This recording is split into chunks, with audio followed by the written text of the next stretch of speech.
हमारे पास। तो इसमें हमारे पास आज का लेक्चर बड़ा इंपॉर्टेंट है, आसान भी है। ठीक है। तो बहुत सारी चीजें जो है ना आपको इंशाल्लाह इसमें क्लियर हो जाएंगी, इजी है। तो कोई मसला मसाइल होगा तो फिर हम इसको इंशाल्लाह देख लेंगे। ठीक है, स्क्रीन क्लियर है, आवाज भी आ रही है। चैप्टर 3 तक हमने देख लिया था। ठीक है, हमने टेनेंसी क्या है उसको देख लिया था। टेनेंसी राइट ऑफ ऑक्यूपेंसी देख लिया था। सेक्शन 5 बहुत इंपॉर्टेंट है। ठीक है, सबसे ज्यादा इंपॉर्टेंट इसमें सेक्शन 5 को आपने खोल के याद रख लेना। सेक्शन 5 इसमें राइट ऑफ ऑक्यूपेंसी के बारे में बताया गया है। अब हमारे पास सेक्शन जो चैप्टर 4 है ये रिलिक्विशमेंट। ठीक है, रिलिंक्विशमेंट। ठीक है, रिलिंक्विशमेंट क्या होती है, अबेंडमेंट क्या होती है, एजेक्टमेंट क्या होती है, ये तीनों चीजें हम देखेंगे। रिलिंक्विश कर देना, जो आपका टेनेंट है उनको जो है उसकी रिलिंक्विश, उसके पास जो राइट ऑफ ऑक्यूपेंसी है, जो उसका मुआहदा है उसको खत्म करना। ठीक है, उसको अबेंडन वहां से निकालना, इजेक्टमेंट कोर्ट का ऑर्डर आएगा। इन तीनों के हवाले से हम देखेंगे, बहुत इंपॉर्टेंट सेक्शन। अच्छा, रिलिंक्विशमेंट जो है जो टेनेंट की तरफ से for a fix term, section 35 के अंदर ये बताया गया है कि इसमें हमारे पास क्या बताया गया है कि ऐसा टेनेंट जिसके बाद टेनेंसी हमने देख ली थी, डिफरेंट किस्म की, तीन चार किस्म की टेनेंसी है जिसमें आपके पास राइट ऑफ ऑक्यूपेंसी है। उसके अलावा ऐसी टेनेंसी है जिसमें आपकी फिक्स टर्म है, किसी में आपका कॉन्ट्रैक्ट है। और ऐसी टेनेंसी भी होती है जो साल बाद चेंज होती है। आप किसी को ठेके पे जमीन देते हैं, अगले साल आपको कहते हैं भाई 1 साल के लिए ही है। ठीक है, मुंह जुबानी बात होती है। एक होती है लिखत पढ़त में 10 साल तक है। एक ऐसी आपकी टेनेंसी है जिसमें आपके पास राइट ऑफ सेक्शन 5 के तहत राइट ऑफ ऑक्यूपेंसी होती है, जो जनरेशन से चलती आ रही है। वो सारी चीजें हमने देखी हुई हैं और आपको साथ के साथ चीजें रिवाइज भी होती जाएंगी। तो अगर आपने उसकी जो टेनेंट है उसको रिलिंक्विश करना है, वहां से निकालना है, tenant who holds a tenancy for a fix term, किसी भी फिक्स टर्म के लिए जो है आपने उसके साथ कॉन्टेक्ट किया है कि 5 साल का जो है ना, आपको मैंने 5 साल के लिए जमीन जो है ना वो क्या कहते हैं दी है। तो उसके बारे में ये है कि अगर आपने किसी के साथ 5 साल के बाद आपने उसका जो मुआहिदा है वो खत्म कर 5 साल के लिए जमीन दी है, तो अगर उसको आपने निकालना है तो वो किस तरह से कर सकते हैं। Can relinquish the tenancy at the end of the term give without given prior notice. आपने एक अपने जिस बंदे को टेनेंट को जो जमीन दी, तो उसको जो अगर ये हर उसका तरीका इसमें बताया जाएगा। एक ये है कि जिसके साथ आपने साल दे साल मुआयदा किया हुआ था, एक के साथ आपने कॉन्ट्रैक्ट ज्यादा सालों का किया हुआ था, एक के पास राइट ऑफ ऑक्यूपेंसी है। हर किसी के साथ जो आपने उनको निकालना है वहां से, उसका जो टेनेंसी है उसको खत्म करना है, तो वो क्या है। तो सिंपल वो बताया हुआ है कि अगर रिलिंक्विशमेंट उसका जो वो है जिसका 5 साल का मुआयदा है उसको रिलिंक्विश करना है, खत्म करना है, तो वो क्या है। अगर 5 साल का मुआयदा था तो जैसे ही 5 साल मुकम्मल होंगे आपको उसको कोई बताने की जरूरत नहीं है कि कोई वो अदालत में आपके खिलाफ नहीं जा सकता कि भाईजान इन्होंने मुझे निकाल दिया, मेरा मुआयदा खत्म कर दिया। क्यों? सेक्शन 35 के तहत उसका जो मुआयदा था अक्टूबर 2025 में खत्म हो रहा था, तो 2025 की अक्टूबर की 31 तारीख को उसका ऑटोमेटिकली जो मुआयदा है वो क्या हो जाएगा, खत्म हो जाएगा। जो लैंडलॉर्ड है उसको कोई भी प्रायर नोटिस देने की जरूरत नहीं है। तो ये सिंपल है, ठीक हो गया। तो ये सिंपल सा है। सेक्शन 35 के तहत जो आपका मुआयदा था जब वो खत्म हो रहा है तो ऑटोमेटिकली इसमें आपको कोई भी एबीसी करने की जरूरत नहीं है। ठीक हो गया जी। अच्छा, उसके बाद हमारे पास आ जाता है रिलिक्विशमेंट बाय एनी अदर टेनेंट। अब एनी अदर टेनेंट क्या है कि कोई एनी अदर टेनेंट जो है उसमें क्या है कि अगर आपके पास एनी अदर टेनेंट टेनेंट के अंदर आपका कौन सा आ जाएगा जिसके साथ आपने जो है कोई प्रॉपर मुआयदा जो है ना वो नहीं किया हुआ था। ठीक हो गया। अगर आपने उसके साथ उसका रिटर्न मुआयदा नहीं था, अगर उसको आपने जो है वो क्या करना है, उसके साथ आपने उसका जो उसको निकालना है। ठीक है, आपने उसके साथ अपना मुआयदा जो है, आपने उसको जो ठेके पे जमीन दी हुई थी वो वापस लेनी है, रिलिंक्विश आपने करवानी है, उससे खत्म करवानी है। तो फिर आपका उसका क्या होगा, आप फिर उसको क्या करोगे, उसको रिटर्न या वर्बल नोटिस दोगे। दोनों ऑप्शन मौजूद हैं। ठीक है, रिटर्न नोटिस भी दे सकते हो, वर्बल नोटिस भी दे सकते हो। ठीक हो गया। तो ये क्या कहते हैं, एक सेकंड मुझे देख लें।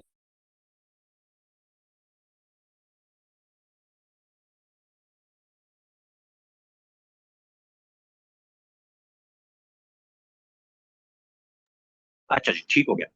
अच्छा, हम बात कर रहे थे सेक्शन 35 हमने देख लिया था। ठीक है, हमने सेक्शन 35 देख लिया था। तो ये किस हवाले से है, ये आपका टेनेंट के हवाले से है ये दोनों। तो अब सेक्शन 36 के अंदर हमारे पास क्या है कि अगर ऊपर हमने देख लिया कि एक टेनेंट जो है वो अपनी उसका 5 साल का मुआवजा था, वो 5 साल के बाद जमीन छोड़ना चाहता है, तो वो लैंडलॉर्ड को वो उसको बताना जरूरी नहीं है। ठीक है, वो बताना जरूरी नहीं है। वो बगैर कोई नोटिस दिए 5 साल का मुआवजा था, 5 साल के बाद कहेगा भाईजान ये आपकी जमीन है। ठीक है, वो पूछ जाने के भाई मेरा 5 साल का, उसको लैंडलॉर्ड जो है ना उसको उसका जो है अदालतों में नहीं घसीट सकता। सेक्शन 36 में क्या है? सेक्शन 36 में ये है कि अगर कोई टेनेंट जो है वो अपनी किसी भी मौके के ऊपर वो चाहता है कि मैं जो है ना, अब ठेका बढ़ रहा है, वट एवर जो भी रीजन है, बाहर के मुल्क जा रहा है, कुछ भी रीजन है, तो वो क्या करेगा, वो रिटर्न या वर्बल नोटिस देगा अपने लैंडलॉर्ड को। ठीक हो गया? लैंडलॉर्ड को, या कोई होता है या मालिक, वो नहीं होते, यहाँ उनका कोई आगे एजेंट बैठा होता है, या वट एवर जो भी है।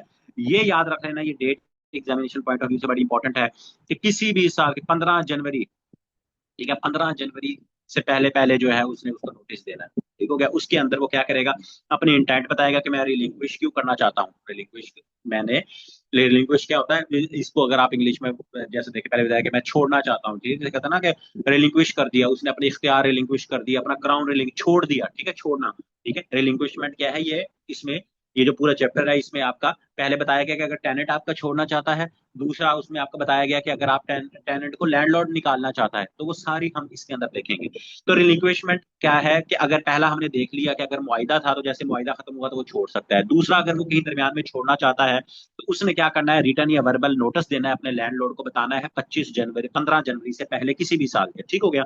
और बताना है कि भाईजान मैं क्यों छोड़ना चाह रहा हूँ, और उसमें वो अपनी इंटेंट बताएगा और बताएगा कि मैं जो है ना end of the agriculture year जो है इसको क्या कर दूंगा, मैं इसको रिलिंक्विश छोड़ दूंगा, जो हमारा जो मैंने जमीन ठेके पर ली हुई थी। ठीक हो गया? उसके बाद इसमें दो ऑप्शन, दूसरी ऑप्शन ये भी है कि आप डरते हैं अपने लैंडलॉर्ड से, जो बंदे जिसने जमीन ठेके पे ली हुई है वो अपने लैंडलॉर्ड से डरता है, तो वो क्या करेगा, वो उसको डायरेक्ट नोटिस देने के बजाय क्या करेगा, टेनेंट कर सकता है जो रेवेन्यू ऑफिसर है। ठीक है, रेवेन्यू ऑफिसर को के पास अप्लाई कर सकता है, लेकिन यहाँ भी डेट वही है 15 जनवरी से 15 जनवरी से पहले पहले जो है वो क्या करेगा, वो क्या करेगा, वो अप्लाई करेगा टेनेंट अपने रेवेन्यू ऑफिसर को। रेवेन्यू ऑफिसर फिर क्या करेगा, उसके बिहाफ के ऊपर उसका जो मालिक होगा, लैंडलॉर्ड है, उसको नोटिस सर्व करेगा, वो भी 15 जनवरी से पहले पहले। और इस दरमियान अगर कोई कॉस्ट वगैरह आती है तो वो टेनेंट जो है जिसने अप्लाई किया होगा वही सारी उसकी कॉस्ट वगैरह भरेगा। ठीक हो गया? अगर टेनेंट जो है वो नोटिस देने में फेल हो जाता है तो फिर क्या होगा, और नोटिस वगैरह नहीं देता और उसके बगैर ही रिलिंक्विश कर देता है, जमीन छोड़ देता है, तो फिर क्या होगा, वो पूरी जो उसका ठेका है, रेंट ऑफ टेनेंसी है, जब तक जो है वो क्या कहते हैं, वो नहीं होती, उसके जो ठेका जो मुकर्रर किया हुआ था वो उसको देना पड़ेगा। ठीक हो गया?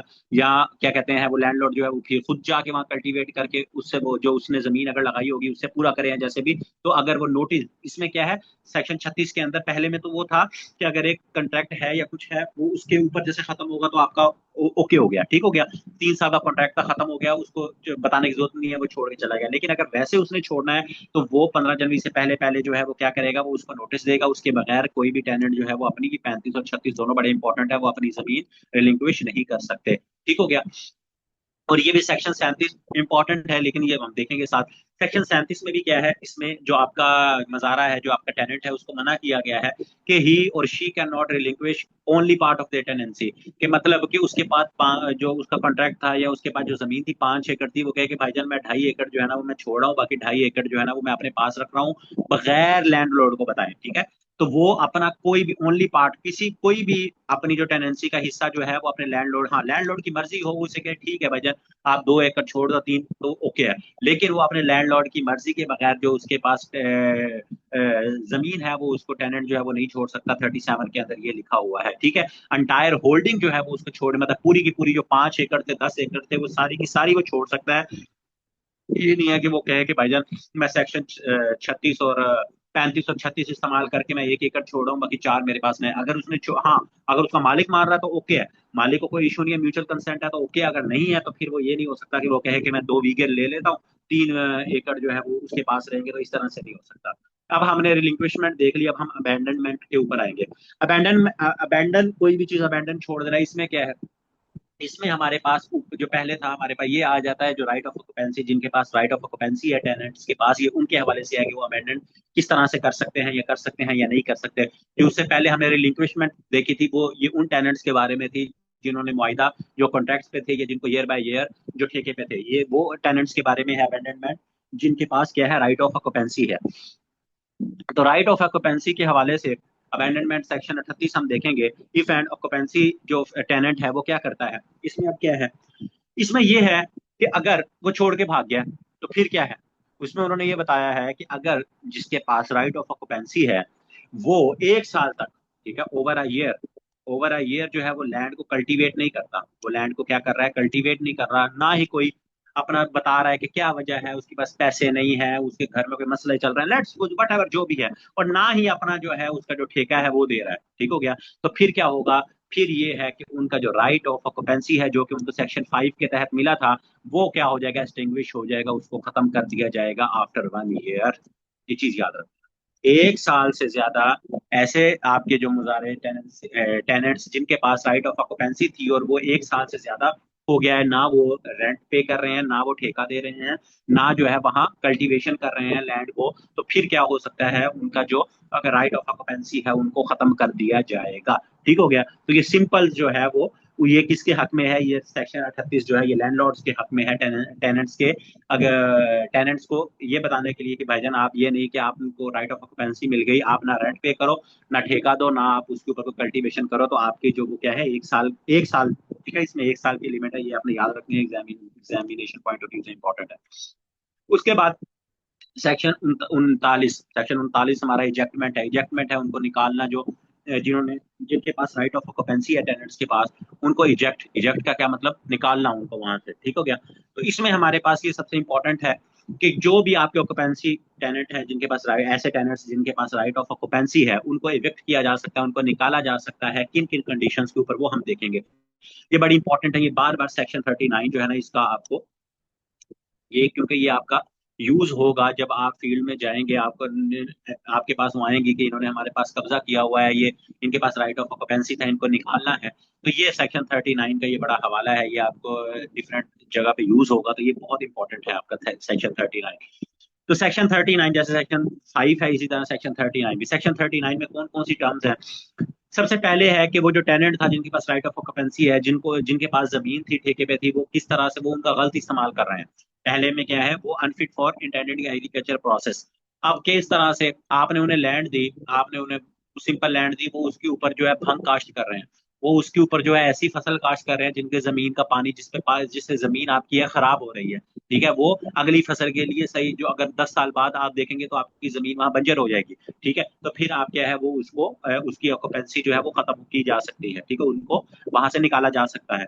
उसके बाद क्या है कि दो कंजेक्टिव, ये बहुत इंपॉर्टेंट है कि इजेक्टमेंट कब है, फॉर कंजेक्टिव 2 ईयर्स। अगर 2 सालों तक वो आपको ठेका नहीं दे रहे तो आप उनको इजेक्ट वहां से निकाल सकते हैं। ठीक हो गया, एक ये, और ये है अबेंडनमेंट ऑफ अबेंडनमेंट। ठीक है, अगर वो बंदा जो है, यहाँ इसमें एक चीज इसमें और उसमें डिफरेंस क्या है, इसमें यह है कि वो 1 साल तक आपको रेंट नहीं देता।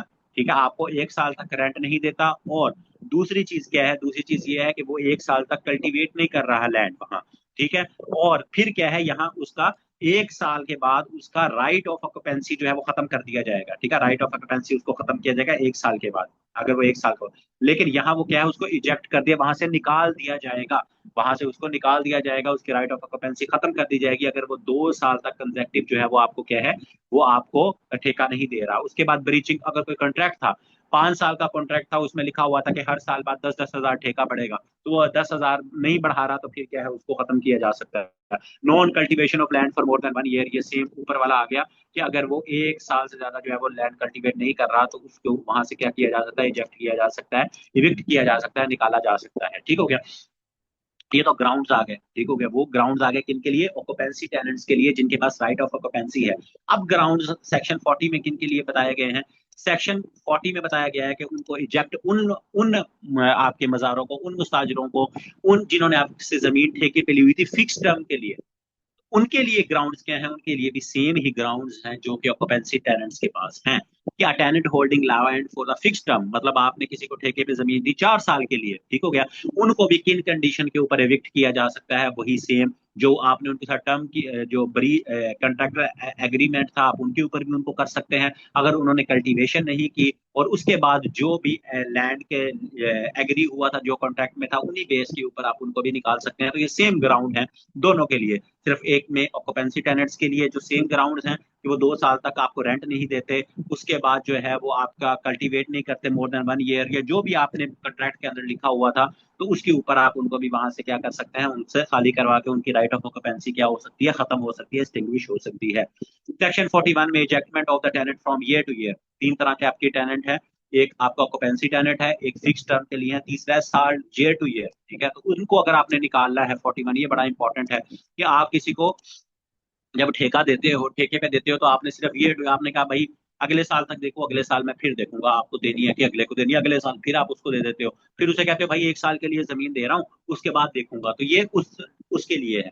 तो इसके पास ये उन टेनेंट है, उनके पास राइट ऑफ ऑक्यूपेंसी नहीं होती, ठीक है, इनके पास राइट ऑफ ऑक्यूपेंसी नहीं है, क्योंकि राइट ऑफ ऑक्यूपेंसी जो है वो तो उनके पास है ना, जब आपने ज्यादा टाइम के लिए उनको दिया है, या उनके पास सेक्शन 5 के तहत राइट ऑफ ऑक्यूपेंसी उन्होंने हासिल किया, जनरेशनल की है, जागीरदार वाली, वो सारी हमने चीजें देखी थी। तो अटेंडेंट जिसके पास राइट ऑफ ऑक्यूपेंसी नहीं है, ठीक है, ना ही उसके पास राइट ऑफ ऑक्यूपेंसी है, ना ही उसके पास उसको जो जमीन मिली है, होल्डिंग मिली है, कोई फिक्स टर्म के लिए मिली है, 10 साल के लिए, 15 साल के लिए, किसी कॉन्ट्रैक्ट के तहत, तो उसको भी क्या किया जा सकता है, उसको भी इजेक्ट किया जा सकता है at the end of any agriculture year, ठीक है। जो लैंडलॉर्ड है उसके पास, जब उसने क्या किया है, उसने उसको ईयर टू ईयर किया है ना, ये इंपॉर्टेंट है, इस चीज को याद रख लेना कि आपने किसी को जमीन दी है 1 साल के लिए, ठीक है, आपने ईयर टू ईयर 1 साल के लिए दी है, तो ये नहीं है कि अगले आप उसको उसको 1 साल के बाद आप वो कहे कि नहीं भाईजान मुझे अगले साल भी दो।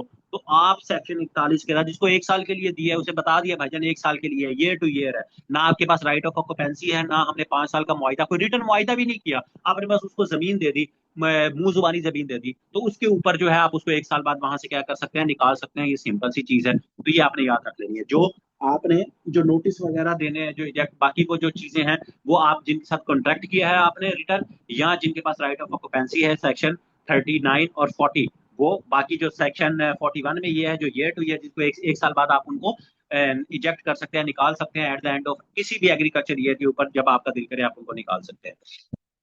सेक्शन 42 के अंदर रिस्ट्रिक्शंस हैं कि जिनको निकालना है आप इसमें, अब सेक्शन 40, बाकी जो पिछले सेक्शन 3 थे ये लैंडलॉर्ड के लिए बनाए गए थे, ठीक है, अब ये जो सेक्शन 42 है ये आपके टेनेंट के लिए बनाए गए हैं, उसको थोड़ी सी प्रोटेक्शन दी गई है, ठीक है।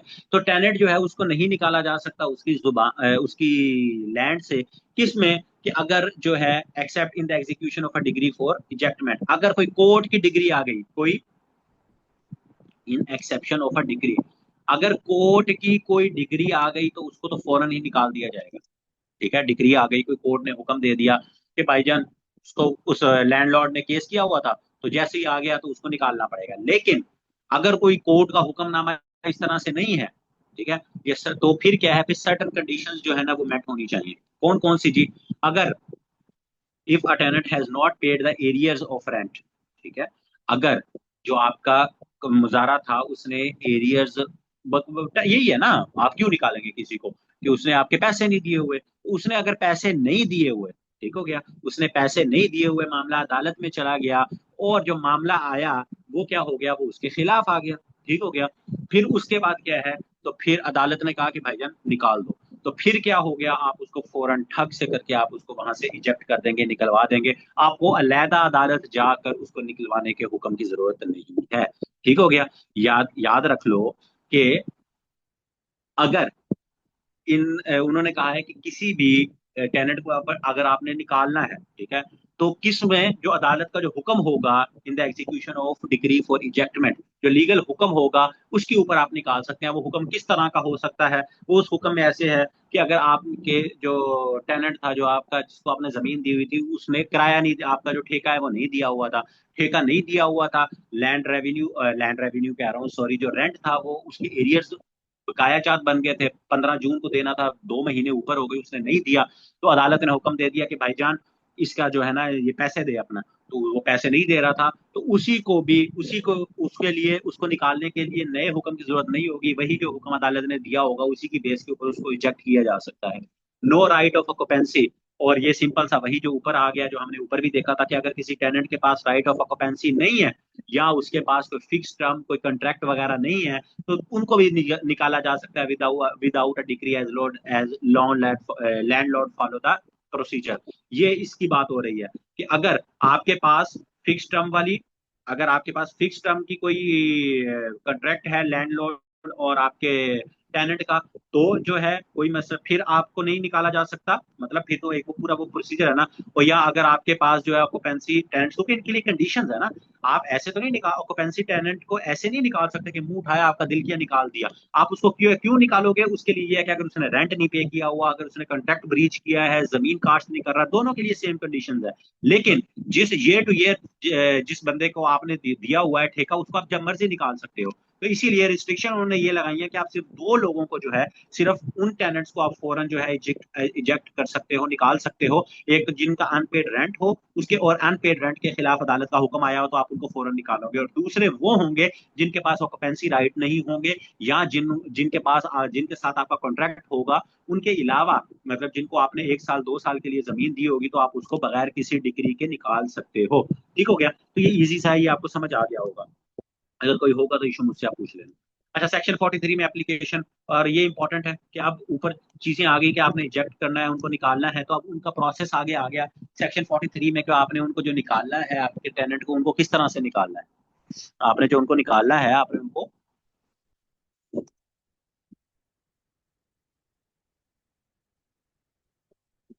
अच्छा, आपने जो उसको निकालना है, आपने उसको किस तरह निकालना है। तो एप्लीकेशन टू रेवेन्यू ऑफिसर, आप क्या करोगे। आपने सीधी सी बात है, निकालना किसको, टेनेंट को है, तो एप्लीकेशन कौन देगा, लैंडलॉर्ड देगा। तो लैंडलॉर्ड जो है उसने इविक्ट करना है, निकालना है टेनेंट को, तो वो क्या करेगा, वो अप्लाई करेगा रेवेन्यू ऑफिसर को। वो फिर इवेल्युएट करेगा उसके केस को, वो उसे कहेगा हाँ भाई क्यों निकालना है। वो पहले उसे देखेगा ना, वो कहेगा हाँ भाई बताओ सेक्शन 5 के तहत है ये टेनेंट, इसके बाद राइट ऑफ ऑक्यूपेंसी है नहीं है, आपने कोई कॉन्ट्रैक्ट किया था इसके साथ, क्या ब्रीच हुई है, किस वजह से आप निकालना चाहते हो। या वो कहेगा सर मैंने इसे 1 साल के लिए दी थी, वर्बल हमारा वो था, तो अब मैं इसको निकालना चाहता हूँ। ठीक हो गया? तो वो फिर क्या करेगा, वो उस लिहाज से वो सारे ग्राउंड्स देखेगा, उसके बाद वो जो है उसको आगे देखेगा। फिर उसके बाद सेक्शन 44 में क्या बताया गया है, उसके बाद कि अगर ejectment for the failure to satisfy decree for arrear of rent, ये वही जो आपके बकाया जाते, उसके हवाले से अगर अदालत का कोई हुक्मनामा आया हुआ है, इफ अ डिग्री, अगर डिग्री का क्या मतलब है, हुक्मनामा आया हुआ है कि एरियर्स ऑफ रेंट के टेनेंट, लैंडलॉर्ड जो है वो गया हुआ, उसने कहा भाईजान 2 साल हो गए, 1 साल हो गया, इसने मेरा जो है ठेका नहीं दिया। ठीक है? तो फिर क्या होगा, और टेनेंट जो है वो क्या कर रहा है, टेनेंट ने जो स्पेसिफाई, रेवेन्यू ऑफिसर ने कहा था कि अदालत ने कहा, रेवेन्यू ऑफिसर मजिस्ट्रेट ने कहा कि भाईजान इसका जो है ना, लेट्स सपोज 2 साल उसने ठेका नहीं दिया आपके टेनेंट ने, लैंडलॉर्ड चला गया, तो अदालत ने आज, अदालत ने फैसला दिया कि अगस्त 2025 के अंदर आपने क्या करना है, इसका अगर 31 अगस्त तक आपने इसके पैसे देने हैं, इसका जो बकाया जात 15 लाख बनता है। आपने कहा ओके हो गया सर। तो फिर क्या हुआ, अगर उसने 15 अगस्त को भी नहीं, 31 अगस्त को भी आपके पैसे जो बकाया जाते, एरियर्स ऑफ रेंट थे, आपका ठेका था, वो नहीं दिया, फिर क्या होगा। सेक्शन 44 में बताया गया फिर रेवेन्यू ऑफिसर को ऑथराइज है कि वो क्या कर सकता है, वो इजेक्टमेंट को कहेगा भाईजान निकलो, चलो बोरिया बिस्तरा निकालो और यहाँ से जो है गलती खाओ। तो फिर वो वहां से टेनेंट को उस जमीन से बेदखल करने का इख्तियार किसके पास है, रेवेन्यू ऑफिसर के पास है, क्योंकि इसी बात के ऊपर ही तो आप निकाले जाएंगे ना। आपकी राइट ऑफ ऑक्यूपेंसी कैंसिल होगी, आपको जमीन से बेदखल किया जाएगा, आपका कब्जा छुड़वाया जाएगा, किस वजह से छुड़वाया जाएगा, इसी वजह से। ये दो तीन चीजें जो हमने ऊपर सेक्शन 38 39 के अंदर 40 के अंदर पढ़ा है, तीन सेक्शन के अंदर, कि अगर आपने रेंट पे नहीं किया, अगर आपने जिस काम के लिए आपको जमीन दी गई थी, अब लेट्स सपोज मैं आपको यहाँ एक चीज बताता हूँ, चोलिस्तान में अगर आप चले जाए, रोही में, वहां जमीनें मिलती हैं, लीज पे दी जाती हैं। तो वो जमीनें लीज पे दी जाती है, वो कॉन्ट्रैक्ट के ऊपर होती है, तो वो आपको जमीन दी जाती है कि टिब्बे हैं, आपने टिब्बे खत्म करके यहाँ जो है उसको कल्टीवेशन के लिए वो बनाना है। 10 साल बाद अगर आप देखते हैं कि वो वहां कोई प्रोग्रेस नहीं है, टिब्बे वैसे के वैसे हैं, तो वो आपकी लीज वो इसी में ही आ जाती है, वहां भी टेनेंट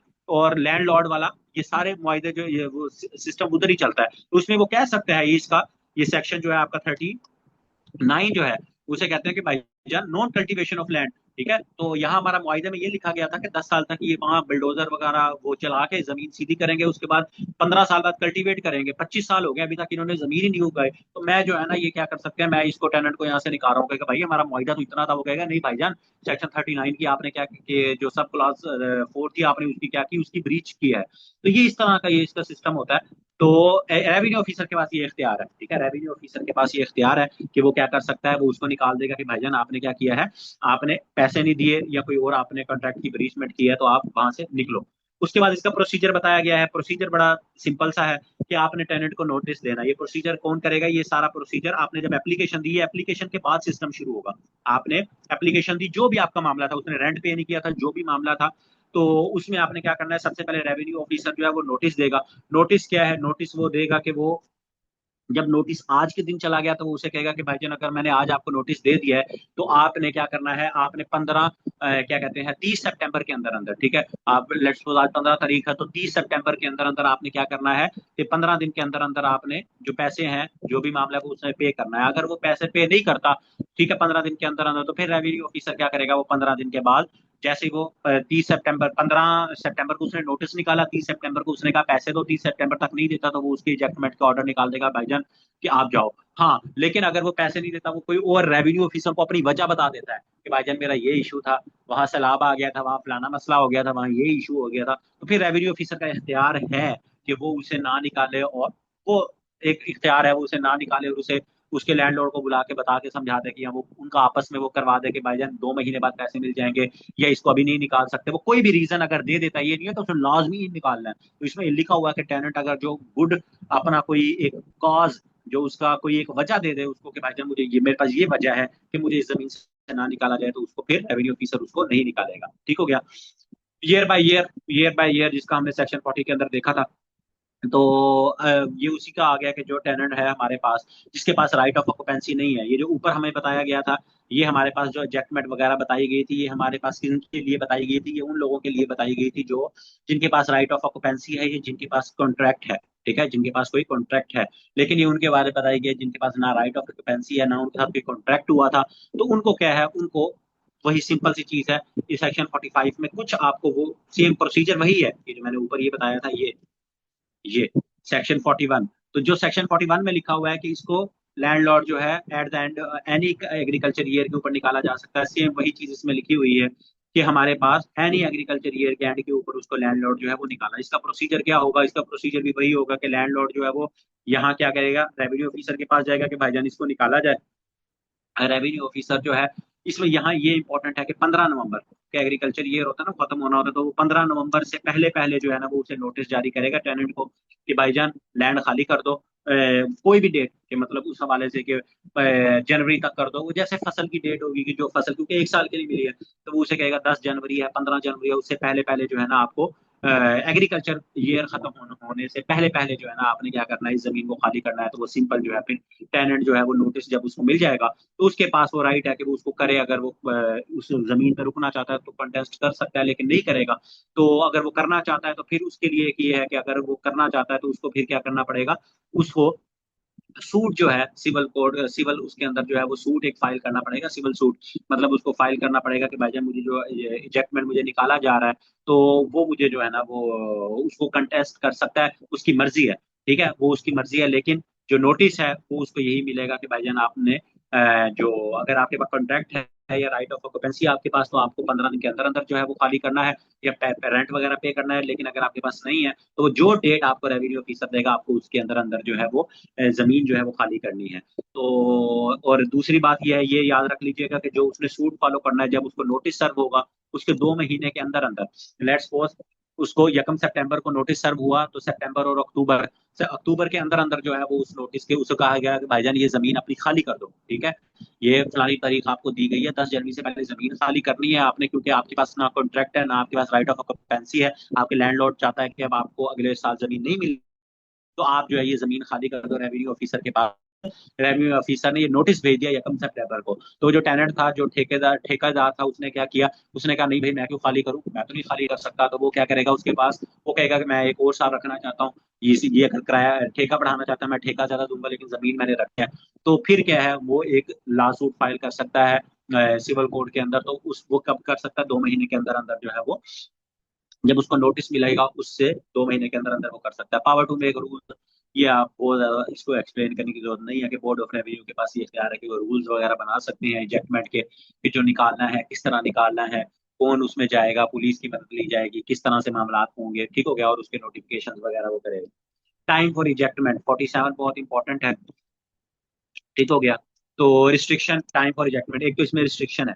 रिस्ट्रिक्शन क्या है कि इसके टाइम के हवाले से, कि टाइम जो डिग्री जो ऑर्डर आएगा इजेक्टमेंट का कि भाईजान जिस मुजारे को, जिस बंदे ने ठेकेदार है, जो ठेकेदार है जिसको ये ऑर्डर आएगा कि भाईजान ये जमीन छोड़ दो, वो कब उसको वो ऑर्डर की एग्जीक्यूशन कब करवानी है। वो एग्जीक्यूशन ये याद रख लेना, ये आप लोगों से सवाल लाजमी पूछा जाएगा। 1 मई से 15 जून, 1 मई से 15 जून के दरमियान आप वो खाली करवा सकते हैं उस ऑर्डर। ये नहीं है कि आप नोटिस दे सकते हैं या उसे, आपने वो जो ऑर्डर जारी कर दिया, आपने बेशक अक्टूबर में जारी किया, नवंबर में, उसकी एग्जीक्यूशन जो आपने करवानी है, उससे जो राइट ऑफ ऑक्यूपेंसी लेनी है, उससे कब्जा छुड़वाना है, जो भी उसकी एग्जीक्यूशन करनी है हुक्म की, वो आपने कब करनी है, 1 मई से 15 जून के दरमियान करनी है। ये बहुत इंपॉर्टेंट है, इसको याद रखो। ठीक है, ये इंपॉर्टेंट है, इसको याद रख लो। उसके बाद इसमें एक्सेप्शन है कि रेवेन्यू ऑफिसर और कोर्ट जो है, उन्होंने जो इजेक्टमेंट जो ऑर्डर जारी किया था, ठीक है, जो आपका सिविल कोर्ट या रेवेन्यू ऑफिसर जिसने भी कहा था कि भाईजान जाके ये जजमेंट करवा के आओ, तो वो इसके अलावा भी करवा सकते हैं। ये नहीं है कि कोई क्यामत है कि ये हक है, ये जो यकम मई से 15 जून के दरमियान अगर करवाना है तो यही करवाना है, नहीं। इसमें एक्सेप्शन भी है, अगर जो है वो रेवेन्यू ऑफिसर या कोर्ट जरूरी समझे कि नहीं भाई दिसंबर में करवाना है, तो वो दिसंबर का भी हुक्मनामे में लिख सकते हैं कि भाईजान इसमें वो करवाएं। तो इसमें कोई वो नहीं है कि क्या कहते हैं, but the default period for executing the adjustment is restricted to the above. Default क्या है, जैसे डिफॉल्ट होता है ना, हम एमएस ऑफिस में पढ़ते हैं सारी चीजों में, ये डिफॉल्ट साइज है, ये डिफॉल्ट ये है। डिफॉल्ट यही है कि मई 1 और जून में है। तो जैसे डिफॉल्ट होता है, लेट्स सपोज 11 है आपका फॉन्ट साइज, ये तो नहीं है ना, आप 11 से आगे पीछे नहीं हट सकते, आपके पास इख्तियार है। तो इसी तरह कोर्ट और रेवेन्यू ऑफिसर के पास इख्तियार है कि वो इससे आगे पीछे भी एग्जीक्यूशन का हुक्म दे सकते हैं, लेकिन जो डिफॉल्ट है जो इस एक्ट में लिखा है वो मई से 15 जून के दरमियान है, ये आता है। सेक्शन 48 में रिलीफ, जो आपके इजेक्टमेंट के क्या कहते हैं ऑर्डर फेस कर रहा है जो आपका टेनेंट है, ठीक है, वो क्या कर सकता है, वो रिलीफ के लिए दरखास्त भी दे सकता है, ठीक है। वो क्या कर सकता है, रिलीफ के लिए दरखास्त भी दे सकता है कि जिसमें उनको लगे कि भाईजान मुझे जो है मैंने पेमेंट नहीं की थी या मैंने एग्रीमेंट का ब्रीच किया था, तो इसलिए जो है मेरे मेरे जो मालिक था, जो लैंडलॉर्ड था, मैंने क्योंकि पैसे नहीं दिए तो उसने मेरे खिलाफ इजेक्टमेंट की दरखास्त दे दी और मुझे जो है वो इजेक्ट करने का हुक्म आ गया। तो वो उसमें क्या कर सकता है, वो उसमें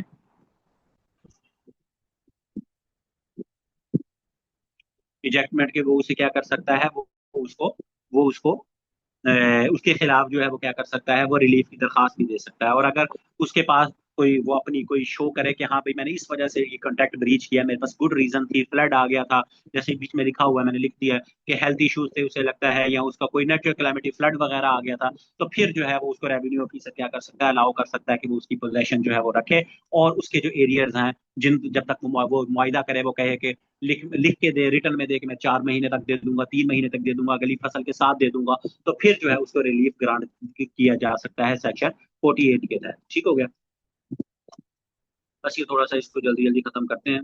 सेक्शन 49 में rights of ejected tenants in respect of crops and land prepare for sowing. अगर अगर एक और यहाँ चीज है कि अगर एक टेनेंट जो है उसको इविक्ट किया गया है कि अभी जो है क्रॉप जो है वो हार्वेस्ट पकी नहीं थी, या जो है वो उसको जो लैंड थी आपकी वो तैयार नहीं थी वो बोने के लिए, तो फिर उसके बाद क्या है कि वो उनके पास ये इख्तियार है कि they have the rights to claim compensation from landlord. वो अपने जो उनको पहले इविक्ट कर दिया गया उनकी जमीन जो उन्होंने काटनी थी, जमीन उन्होंने फसल जो है उन्होंने बोई बोई मेहनत उन्होंने की, ठीक हो गया, लेकिन क्या हुआ, उनको उससे पहले इविक्ट कर दिया गया, तो उनका जो उसके ऊपर तो पैसे लगे, तो वो जो फिर उसकी कंपनसेशन कहाँ से लेंगे, हुकूमत से नहीं लेंगे, फ्रॉम, क्योंकि लैंडलॉर्ड ने एप्लीकेशन दी थी ना उसके खिलाफ, तो लैंडलॉर्ड से वो फिर जो टेनेंट है वो क्या करेगा, उससे वो कंपनसेशन लेगा। ठीक हो गया, कि जो भी उसकी अनहार्वेस्टेड जो भी उसकी कॉस्ट थी, जो भी उनकी उन्होंने गंदम बजाई की, ठीक है, उन्होंने कपास की बजाई की, उसके ऊपर उसका 2 लाख लगा, 3 लाख लगा, जो भी लगा, वो लैंडलॉर्ड से उससे पहले उनको निकाल दिया गया, तो वो उससे लैंडलॉर्ड से लेंगे। और रेवेन्यू ऑफिसर जो है वो ये डिटरमिन करेगा कि उस जमीन वो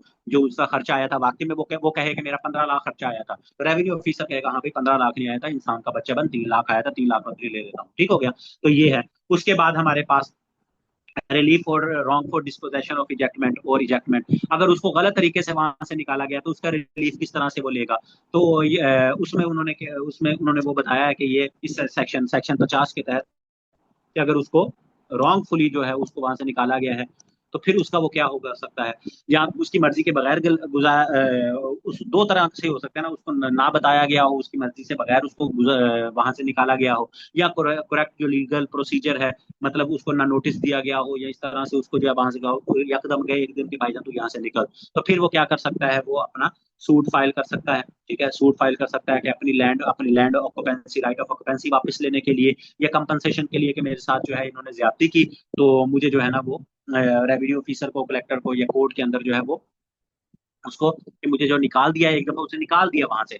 पर ये जो था हमारे पास 2 महीने का, यहाँ आपके पास था, अल्लाह भला करे, ये 2 महीने का, ठीक है, ये 2 महीने का ये था कि अभी उसको नोटिस आया है, ठीक है, जो नोटिस आया है तो वो नोटिस को 2 महीने के अंदर में चैलेंज कर सकता है। लेकिन अगर उसको निकाल दिया, उसे लगता है कि मुझे गलत निकाला गया है, प्रोसीजर नहीं फॉलो किया गया, तो फिर वो कितने 1 साल के अंदर अंदर जो है वो दोबारा उसके खिलाफ जो है वो अपील कर सकता है, उसको चैलेंज कर सकता है, सूट फाइल कर सकता है, तो ये भी इंपॉर्टेंट है।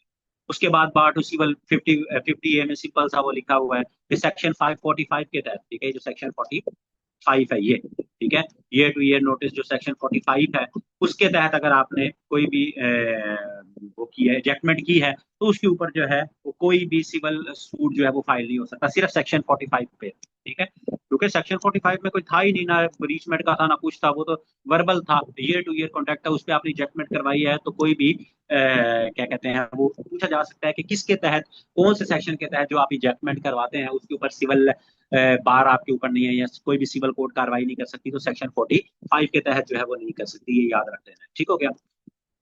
और उसके बाद सेक्शन 51 में बार ऑफ रिलीफ बाय सूट, ये हमारे पास 1877 का एक एक्ट था, स्पेशल रिलीफ एक्ट, तो उसमें उन्होंने कहा है कि आप स्पेशल रिलीफ एक्ट 1877 के तहत, उसका सेक्शन 9 था, उसके तहत भी आप कोई भी सिविल सूट जो है वो फाइल नहीं कर सकते, ठीक है, तो ये इतना इंपॉर्टेंट नहीं है, ये वैसे उसके अंदर लिखा है, तो आप इसको देख लीजिएगा। उसके बाद लास्ट इस चैप्टर का है section 52, power of provincial government to fix date for certain purposes. तो प्रोविंशियल गवर्नमेंट के पास ये अथॉरिटी है कि वो जो डेट है ना वो फिक्स करेगी, कौन कौन से सेक्शंस की इंप्लीमेंटेशन के लिए, 36, 46 और 47, ठीक हो गया। 36, 46, 47, सीधी सी बात है, 36 भी आपने देखा, 46, 47 इजेक्टमेंट के हवाले से है कि उसमें जो नोटिस ऑफ इविक्शन देनी है, 36 में आपका जो इविक्शन उसके हवाले से बताया गया है, इजेक्टमेंट प्रोसेस है कि किस डेट को जो है आपका नोटिस जाएगा, उसके बाद कितनी उनकी जो टाइम पीरियड है, कितने साल बाद, कितने, उसमें था ना कि रेवेन्यू ऑफिसर जो है वो एजेक्टमेंट की डेट देगा, 15 दिन का नोटिस देने के बाद उसे कहेगा फलानी तारीख को जो है ना, लिखा हुआ था स्पेसिफाइड डेट को कि आप इजेक्ट कर दो, इसको छोड़ दो, तो वो स्पेसिफाइड डेट जो है वो गवर्नमेंट के पास पावर है कि उसे दे के आप उसको 4 महीने बाद निकलवा सकते हो, 2 महीने बाद, तो ये गवर्नमेंट के पास इख्तियार है, ठीक हो गया। तो ये गवर्नमेंट के पास इख्तियार है, ये सारा जो है ये हमारे पास, ये चैप्टर खत्म हो गया, ठीक है, चैप्टर को वो हो गया हमारे पास। उसके बाद हमारे पास ये सबसे इंपॉर्टेंट है सेक्शन 36 रिलिंक्विशमेंट, ये भी हो गया, तो ये पूरा चैप्टर हो गया। इसमें आपने क्या है कि अगर टेनेंट खुद छोड़ना चाहे या लैंडलॉर्ड जो है वो उसको निकालना चाहे, तो उसके हवाले से प्रोसीजर और चीजें बताई गई हैं कि किस तरह से उसको क्या रिलीफ मिल सकता है। उसके बाद नेक्स्ट जो हमारे पास चैप्टर है वो है एलाइनेशन, और उसके बाद सक्सेशन और right of occupancy. Of right of occupancy जो थी उसको, अगर आपने किसी को अलाइनेशन किया है, किसी को ट्रांसफर करना है, किसी को राइट ऑफ ऑक्यूपेंसी किसी को ट्रांसफर करनी है, या अगर आप बंदा कोई फोत हो जाता है तो उसकी सक्सेशन होनी है, तो वो किस तरह से होनी है, उस हवाले से हम इसको डिस्कस करेंगे। यहाँ तक आपका मेन इंपॉर्टेंट जो था आपका ऑलमोस्ट 70 to 80% यहाँ तक कंप्लीट हो गया। उसके बाद आगे जो है कुछ भी नहीं है, एग्जामिनेशन पॉइंट ऑफ व्यू से इंपॉर्टेंट नहीं है, लेकिन फिर भी मैं वो आपको बता दूंगा जल्दी जल्दी से, ठीक है, मैं कोशिश करूंगा 1 घंटा, सवा घंटा के अंदर जो है ना वो सारा सारा जो है ना वो आपका वो हो जाए, ठीक है। तो वो इंशाल्लाह जो है वो भी मैं आपको अभी अभी बेशक उसको करवा देता हूँ, ठीक है जी। यहाँ तक कोई मसला मसाइल है, कोई सवाल जवाब है तो वो मुझसे पूछ लें।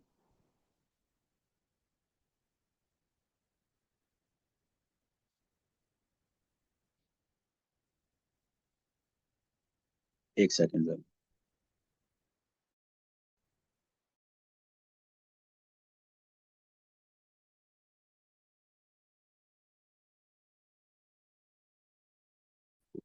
अच्छा, हमारे पास टेनेंसी एक्ट हम देख रहे थे, मोस्ट इंपॉर्टेंट जो हमने चीजें थी वो हमने देख ली हैं सारी। अब हमारे पास not that important part of act रह गया है, तो इसको जल्दी जल्दी गो थ्रू करवाता हूँ आप लोगों को, तो ताकि टाइम क्योंकि है हमारे पास, तो अगर कभी कोई आपको लगे या बाद में कभी जिंदगी में काम आ जाता है तो कोई मसला नहीं है हमारे। तो चैप्टर 5 को हम देखते हैं। चैप्टर 5 हमारे पास राइट ऑफ ऑक्यूपेंसी, जो कि सेक्शन 5 में बताया गया था। तो राइट ऑफ ऑक्यूपेंसी के हवाले से है कि वो अगर आपने उसको उसका एलाइनेशन उसकी करनी है, उसकी तकसीम करनी है, उसका इंतकाल करना है, ट्रांसफर करना है, या सक्सेशन, अगर कोई टेनेंट है उसकी डेथ हो जाती है, उसके पास राइट ऑफ ऑक्यूपेंसी है, तो वो सक्सेशन उसकी कैसे होगी, मुसलमान अगर उस वो है तो फिर कैसे होगी, नॉन मुस्लिम है तो फिर कैसे होगी, ये चीजें इसमें बताई गई हैं, नॉट रिलेटेड टू अस, लेकिन फिर भी हम इसको देख लेते हैं। सेक्शन 52A, सिंपल सा आपको पता लग गया है कि जो मुकर्ररदार हमने देखे थे, मुकर्ररदार आपके पास कौन से होंगे, जो जिला अटक और रावलपिंडी के हैं, तो उनके ऊपर जो है ये चैप्टर 5 की प्रोविजंस जितनी है, ये जितनी चैप्टर 5 की प्रोविजंस जो हमने पहले देखी थी वो इनके ऊपर एप्लीकेबल नहीं होगी, ठीक है, ये इनके ऊपर एप्लीकेबल नहीं होगी, सिंपल सी ये चीज इसके अंदर लिखी हुई है, नॉट इम्पॉर्टेंट। उसके बाद 53 है कि प्राइवेट, इसमें जो बहुत ज्यादा इंपॉर्टेंट होगा तो मैं आपको बता दूंगा, हाईलाइट कर दूंगा, वरना मैं हाईलाइट भी नहीं करूंगा। Private transfer of right of occupancy under section 5/10। तो उसमें अगर उन्होंने कहा है कि जो सेक्शन 5 के तहत राइट ऑफ ऑक्यूपेंसी टेनेंट के पास थी, अगर वो चाहता है वो अपने जो प्राइवेट ट्रांसफर करना चाहता है, राइट टू ट्रांसफर उसके पास है या नहीं है, तो वो सेक्शन 53 में बिल्कुल उसके पास राइट है कि जिसके पास राइट ऑफ ऑक्यूपेंसी है अंडर सेक्शन 5, वो अपने राइट ऑफ ऑक्यूपेंसी जो है किसी और प्राइवेट बंदे को क्या कर सकता है, ट्रांसफर कर सकता है। और ये ट्रांसफर किस तरह से हो सकता है, थ्रू सेल, तो सेल भी उसे कर सकता है अपने right of occupancy. Right of occupancy की बात हो रही है, राइट ऑफ होल्डिंग की बात नहीं हो रही, मलकियत नहीं ट्रांसफर करा, right of occupancy. Right of occupancy में जिसके उसके पास जिसमें उसके पास ये राइट था कि वो क्या कर सकता है, कल्टीवेट कर सकता है उस जमीन को, और उस जमीन के ऊपर उसका कब्जा होता है, ठीक हो गया। लेकिन ऑनर नहीं होता उसका, उसका टेनेंट होता है, उसका किराएदार होता है। तो वो उसको गिफ्ट के तौर पे या मॉर्गेज के तौर पे उसको, इवन मॉर्गेज भी रख सकता है, रहन के तौर पे रख के भी क्या कर सकता है, वो उसको कहीं से कर्जा वगैरह या वो भी ले सकता है। तो गया उसके बाद ये चीज याद रख लेना कि जब भी उसने अपने वो करना है, राइट ऑफ उसने किसी को ट्रांसफर करना है, तो उसके लिए टेनेंट जो है वो अपनी इंटेंशन जो कि मैं भाईजान ये अपना जो टेनेंसी है, जो मेरा जो भी राइट ऑफ ऑक्यूपेंसी है, मैं अपनी टेनेंसी जो है ये ट्रांसफर करने लगा हूँ फलाने बंदे को, इसका बताना उसके लिए जरूरी है। किसको बताना जरूरी है, एक तो अपने लैंडलॉर्ड को, और लैंडलॉर्ड को वो किस तरह बताएगा, थ्रू रेवेन्यू, रेवेन्यू ऑफिसर के थ्रू अपने लैंडलॉर्ड को बताएगा, ठीक हो गया। उसके बाद क्या होगा, उसके बाद क्या कहते हैं, टेनेंट जो है वो उसके बाद 1 महीने तक इंतजार करेगा कि अगर उसको 1 महीने तक इंतजार में उसका जो लैंडलॉर्ड जो है वो उसको रिस्पॉन्ड करता है कि हाँ भाई हाँ या ना, ये जो भी है, तो 1 महीने बाद जो है वो इंतजार करेगा, फिर वो जो है उसको ट्रांसफर कर देगा, ठीक हो गया। उसके बाद लैंडलॉर्ड के पास ऑप्शन क्या है, अब लैंडलॉर्ड को नोटिस मिल गया कि भाईजान मैं जो है ना सेक्शन 53 के तहत जो अपनी जमीन है, जो मेरे पास राइट ऑफ ऑक्यूपेंसी है, वो मैं उसको क्या कर रहा हूँ, मैं उसको ट्रांसफर कर रहा हूँ। तो फिर लैंड रोड के पास इख्तियार ये है कि वो या तो उसको कहेगा हाँ भाई ओके मुझे कोई मसला नहीं है, अगर उसको कोई इशू होता है, उसको कोई इशू होता है तो वो क्या कर सकता है, वो उसके पास राइट है, right to purchase the tenants, right of occupancy जो उसके पास राइट ऑफ ऑक्यूपेंसी है, वो लैंडलॉर्ड जो है वो क्या कर सकता है, परचेज कर सकता है। और उसकी जो परचेज की प्राइस है वो रेवेन्यू ऑफिसर जो है उसको क्या करेगा, वो उसको मुतय्यन करेगा कि कितनी होनी चाहिए, ठीक हो गया। एक्सटेंशन ऑफ टेनेंट्स राइट, तो अगर लैंडलॉर्ड जो है वो एक्सरसाइज करता है राइट टू परचेज, वो कहता है कि मेरे पास है, और इस सेक्शन 53 के तहत लैंडलॉर्ड के पास इख्तियार है कि वो राइट ऑफ ऑक्यूपेंसी जो है उसको परचेज, उसके पास उसका इख्तियार है, तो फिर उसका पास क्या है, तो फिर टेनेंट का जो राइट ऑफ ऑक्यूपेंसी है वो क्या हो जाएगा, एक्सटिंग्विश हो जाएगा, खत्म हो जाएगा। और लैंडलॉर्ड के पास जो है वो उसकी पोजेशन चली जाएगी, उसके बाद राइट ऑफ ऑक्यूपेंसी की मलकियत तो पहले उसके पास ही, तो पर कल्टीवेशन करने की, फसल काश्त करने की, और कब्जा जो है वो उसके पास, किसके पास चला जाएगा, वापस लैंडलॉर्ड के पास चला जाएगा। अगर वो ये, लेकिन ये तब होगा अगर, क्या ये तब हो, ये नहीं है कि एवं ही वो, ये तब होगा अगर जो टेनेंट है वो क्या करे, उसे नोटिस भेजे कि भाईजान मैं ये जो राइट ऑफ ऑक्यूपेंसी ये मैं ट्रांसफर करने लगा हूँ, तो तब जो है ये अपना राइट ऑफ ऑक्यूपेंसी है, जो राइट टू परचेज है, ये लैंडलॉर्ड जो है इसको अपने हक को इस्तेमाल कर सकता है, वैसे नहीं कर सकता, ठीक है। और यहाँ अब ये जितने सेक्शंस है ना, मैं इनमें बहुत ज्यादा हम टाइम नहीं लगाएंगे, बस आपको एक दफा गो थ्रू में करवाई जाऊंगा। सेक्शन 54 में है प्रोसीजर, ठीक है, प्रोसीजर ऑन फोरक्लोजर। फोरक्लोजर क्या होता है, फोरक्लोजर ये होता है, फोरक्लोजर ऑफ मॉर्गेज।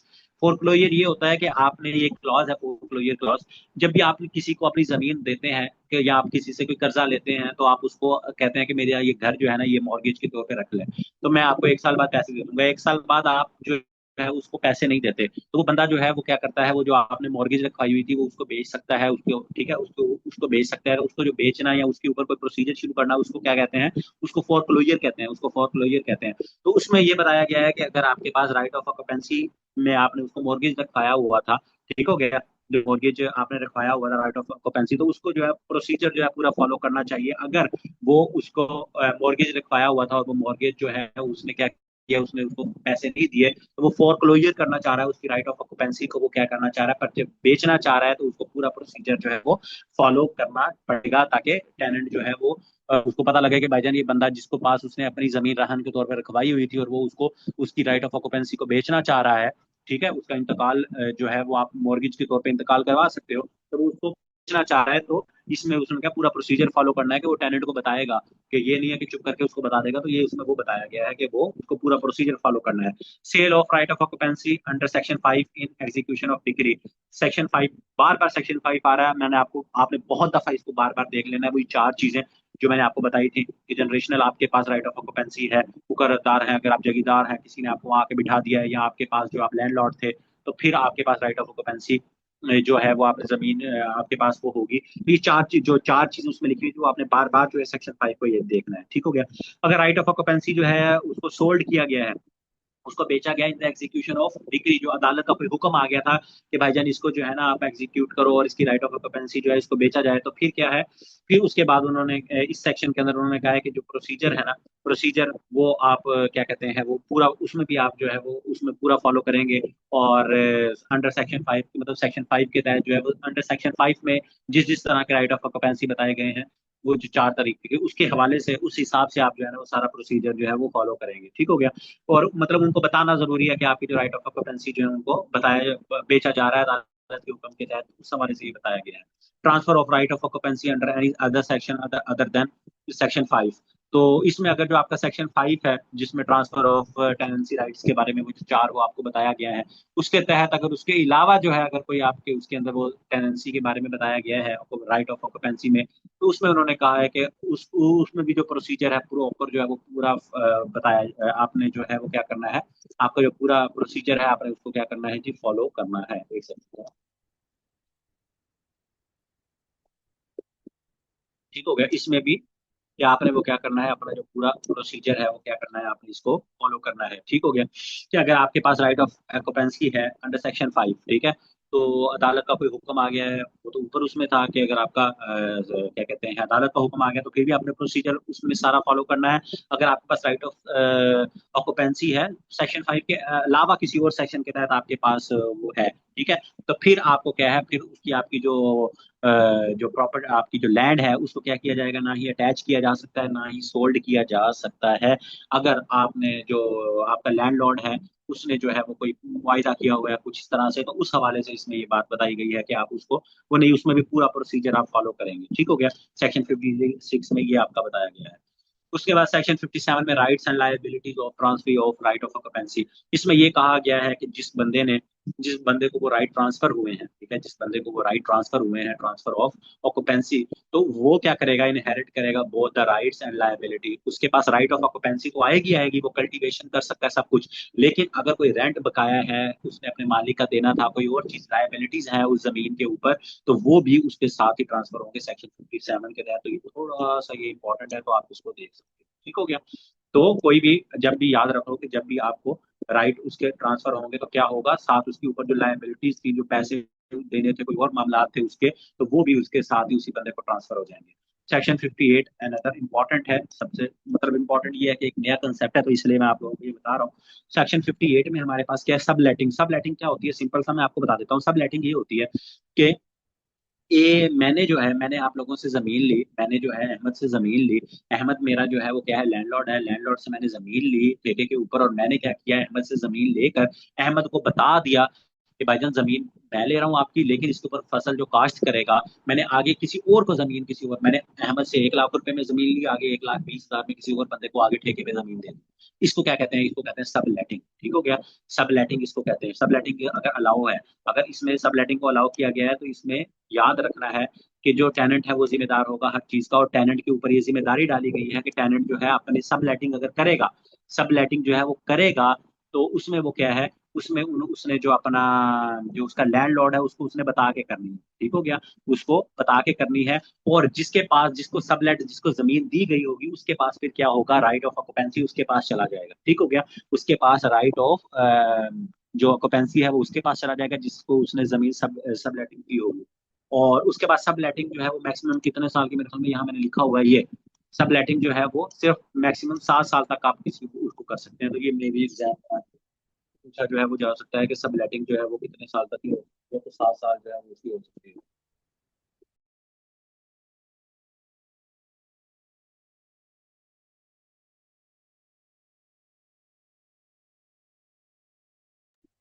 ठीक हो गया। तो सब लेटिंग जो है वो 7 साल तक हो सकती है। और जिसको आप सबलेट करोगे, अगर आपके पास राइट ऑफ ऑक्यूपेंसी थी, आप टेनेंट थे, तो जब आपने किसी और को जमीन सबलेट कर दी, आगे दे दी, तो राइट ऑफ ऑक्यूपेंसी भी उसी बंदे को ट्रांसफर हो जाएंगे। ये एग्जाम में भी पूछा जा सकता है आप लोगों से। एक इंपॉर्टेंट, अगर मैं होता एग्जामिनर तो मैं ये आपसे पूछा कि राइट ऑफ ऑक्यूपेंसी सब लेट जिसको करते हैं उसको ट्रांसफर हो सकते हैं या नहीं हो सकते, यस या नो, तो यस हो सकते हैं।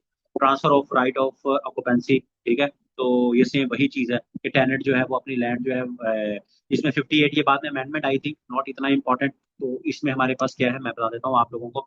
उसमें उन्होंने कहा है कि जो राइट ऑफ ऑक्यूपेंसी है ना, कि जो टेनेंट है वो अपनी लैंड को एक्सचेंज कर सकते हैं, एक कोऑपरेटिव सोसाइटी हो और कंसल्टेशन ऑफ होल्डिंग, उसके लिए कोई किसी भी कोऑपरेटिव सोसाइटी को वो क्या कर सकते हैं, अपने ट्रांसफर राइट ऑफ ऑक्यूपेंसी जो है वो ट्रांसफर कर सकते हैं। और उसमें भी जो लैंड एक्सचेंज करेंगे, ट्रांसफर कर सकते हैं, एक्सचेंज कर सकते हैं। तो ये आप लोगों के लिए इतना इंपॉर्टेंट नहीं है, सिंपल जो इसकी हेडिंग है उसको बस देख लेना, इतना इंपॉर्टेंट नहीं है कि कोई भी जो कोऑपरेटिव सोसाइटी है ना, जो कंसल्ट कोई भी कोऑपरेटिव सोसाइटी है उसके मेंबर होना चाहिए, टेनेंट को भी लैंडलॉर्ड को भी, तो वो उसको अपनी लैंड दे के उसके साथ एक्सचेंज कर सकते हैं ट्रांसफर ऑफ राइट को। तो नॉट इम्पॉर्टेंट, इतना इम्पोर्टेंट नहीं है। उसके बाद हमारे पास ये आ जाता है सक्सेशन 59, कुछ इंपॉर्टेंट है हमारे पास, ठीक है। ये सेक्शन 59 इसमें क्योंकि मुस्लिम टेनेंट्स और नॉन मुस्लिम टेनेंट्स के हवाले से चीजों को कुछ बताया, तो ये हमारे पास इंपॉर्टेंट है।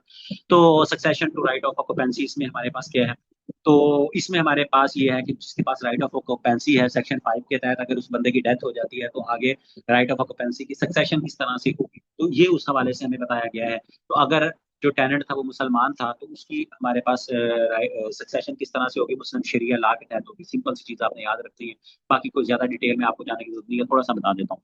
मुस्लिम टेनेंट जो है जिसके पास राइट ऑफ ऑक्यूपेंसी होगी, वो फोत हो गया तो उसको उसकी मुस्लिम शरीयत लॉ के तहत, मतलब अगर उसके पहले बेटे हैं, मतलब उसके पास अगर जो जमीन थी तो उसके राइट्स किस तरह से जाएंगे, उसके राइट्स बेटे हैं तो बेटे के पास जाएंगे, बेटियां हैं तो बेटियों के पास भी जाएंगे, बेवा है तो बेवा के पास भी जाएंगे, माँ बाप है जिस तरह से मुस्लिम शरिया लॉ के अंदर तकसीम होती है इनहेरिटेंस की, सेम उसी तरह जो है वो होगी। लेकिन इसमें फीमेल टेनेंट्स के लिए जो है स्पेशल प्रोविजंस हैं कि अगर राइट ऑफ ऑक्यूपेंसी जो है फीमेल टेनेंट्स के पास थी और वो लिमिटेड ऑनर थी किसी भी लॉ के तहत, तो उसके बाद अगर वो उसकी वो फोत हो जाती है, उसके बाद आगे जो है वो इनहेरिटेंस उसकी जानी है, सक्सेशन किस तरह से होगी, तो वो भी मुस्लिम पर्सनल लॉ के तहत ही होगी कि हमारे पास अगर फीमेल टेनेंट थी, ठीक हो गया, तो वो अगर मर जा फोत हो जाती है या वो रीमैरी वो कर लेती है, तो उसके आगे जो हेयर्स थे, उसका जो बेटा होगा, बेटी होगी, जो भी है, तो मुस्लिम जो भी चीज है सिंपल याद रख लेनी है। अगर इस तरह का सवाल कहीं भी आ जाता है, मुस्लिम पर्सनल लॉ, मुस्लिम शरिया लॉ के तहत जो है वो मुस्लिम टेनेंसी की सक्सेशन जो है वो होगी। और उसके बाद यहाँ सारा उसमें वो लिखा हुआ है कि अगर फीमेल टेनेंट जो है उसकी वो एंड हो जाती है, ड्यू डेथ हो जाती है, रीमैरिज हो जाती है, तो लैंड जो है उसके हेयर्स के ऊपर, ठीक है, उसके हेयर्स जो आगे वारिस होंगे, बेटा होगा, बेटी होगी, उनको जो है राइट ऑफ ऑक्यूपेंसी जो है वो आगे चली जाएगी, ठीक हो गया। और हमेशा जो मुस्लिम पर्सनल लॉ बता दिया जरूरी, बाकी डिटेल आपको नहीं है। जो अगर नॉन मुस्लिम टेनेंट है, हिंदू है, क्रिश्चियन है, कोई और है, तो उनके पास क्या है, उनके लिए जरा डिफरेंट वो है। उनके लिए ये है कि जो उनकी इनहेरिटेंस, उनके जो औलाद है, उनमें जो सबसे जो मेल है ना, सबसे बड़ा जो बच्चा है, बेट है, उसके पास जाएगी फर्स्ट इन लाइन। सबसे बड़ा जो है उनकी इनहेरिटेंस में सबसे पहले जो बड़ा अगर बेटा है तो उनके पास जो है वो उनकी राइट ऑफ ऑक्यूपेंसी की जो है वो क्या है, वो क्या कहते हैं, उनके पास जाएगी नॉन मुस्लिम के तहत, ठीक हो गया। अगर कोई मेल डिसेंडेंट्स नहीं है, ये इस तरह लाइन में, अगर कोई मेल डिसेंडेंट्स जो मेल बेटा उसका नहीं है, तो फिर राइट ऑफ ऑक्यूपेंसी जो है वो किसके पास चली जाएगी, वो विडो के पास चली जाएगी, ठीक है। वो क्या है, वो विडो के पास, बेवा के पास चली जाएगी, ये याद रख लेना। और लेकिन शर्त फिर वही है कि वो रीमैरिड ना करे, अबेंडन ना कर दे और इस तरह से उसको निकाला ना जाए, तो वो एक अलहदा चीज है। लेकिन सबसे पहले बेटे के पास, सबसे बड़े बेटे के पास जाएगी, बेटा नहीं है, औलाद नहीं है, तो फिर बेवा के पास जाएगी, पहले बेवा के पास नहीं जाएगी। फिर अगर मेल डिसेंडेंट भी नहीं है, बेवा भी नहीं है, तो फिर राइट किसके पास चले जाएंगे, फिर विडोड मदर, अगर उसकी माँ है, ठीक है, उसकी माँ है और माँ बेव मतलब उसके बाप नहीं है, ठीक है, अगर उसकी माँ है, उसका बाप नहीं है उस बंदे का, तो फिर जो है उसको क्या चली जाएगी, विडो मदर जो है उसके पास चली जाएगी। और उसके पास ना ही मेल डिसेंडेंट है, अगर उसकी बेवा भी नहीं है, उसकी माँ जो है वो भी बेवा नहीं है, मतलब उसका बाप भी जिंदा है और उसकी माँ जो है वो विडो नहीं है, तो फिर क्या होगा, फिर मेल कोलेक्टेरल रिलेटिव, कोई भी उसका जो क्या कहते हैं, उसका कुछ जो रिश्तेदार होगा, जो मेल होगा in the male line of descent, ठीक है, जो भाई भी हो सकता है, उसके अंकल कजन जो भी है, उनको जो है फिर उसकी जो राइट ऑफ ऑक्यूपेंसी है वो उनके पास चली जाएगी, ठीक है। तो ये थोड़ा सा आपने इसको जनरल ओवरव्यू के लिए, वैसे इंपॉर्टेंस के लिए जो है आपने इसको याद रखा है, ठीक हो गया। और ये उसमें उन्होंने ये लिखा हुआ है कि अगर अगर आप जो सेक्शन 58 हमने ऊपर देखा था, ठीक है, सेक्शन ये 58, ये सेक्शन 58, ठीक है, सबलेटिंग वगैरह अगर आपने किसी और को आगे वो दी हुई है, या 58 एक कोऑपरेटिव वगैरह अगर आपने एक्सचेंज वगैरह वो की हुई है, तो उसके तहत भी वो कह रहे हैं कि अगर डिसीज टेनेंट ने उसने एक्सचेंज की हुई है सेक्शन 58 ए के तहत अपनी जो लैंड है, तो फिर भी जो है उसकी, और एक्सचेंज की हुई थी वो फिर उसके बाद भी उसकी डेथ होगी, तो फिर भी उसकी जो एक्सचेंज लैंड है उसके ऊपर भी यही सक्सेशन अगर होगी, इसी जो सेक्शन 59 है इसके तहत ही उसकी क्या होगी, तकसीम होगी। उसके बाद irregular transfer of rights of occupancy section 60 में बताया गया है। इसका मतलब क्या है? इरेगुलर का मतलब यह है कि इरेगुलर जो ट्रांसफर ऑक्यूपेंसी राइट्स के जो आपको बता दिए गए हैं, ठीक है, जो आपको बता दिया गया है कि इस तरह से आपका राइट ऑफ ऑक्यूपेंसी जो है वो होगा, ठीक है, राइट ऑफ ऑक्यूपेंसी होगी, इस तरह से ट्रांसफर हो सकता है, जो कि इस सेक्शन में बता दिया गया है। उसके अलावा कोई भी राइट ऑफ क्या कहते हैं ऑक्यूपेंसी जो है वो क्या है, वो इरेगुलर है उसका ट्रांसफर। ठीक हो गया। तो अगर जो लीगल प्रोसेस जो इस एक्ट के अंदर आपको बता दिया गया है कि इस तरह से ट्रांसफर हो सकता है, ठीक है, ये जैसे ऊपर अभी बताया है कि इस तरह से सक्सेशन हो सकता है, ट्रांसफर हो सकता है, आप किसी को जो ऊपर सेक्शन जो कहते हैं चैप्टर 5 के अंदर आपको बता दिया गया है। इसके अलावा कोई भी राइट ऑफ ऑक्यूपेंसी ट्रांसफर होती है तो वो सेक्शन 60 के तहत क्या होगी, इरेगुलर ट्रांसफर कहा जाएगा। ठीक हो गया।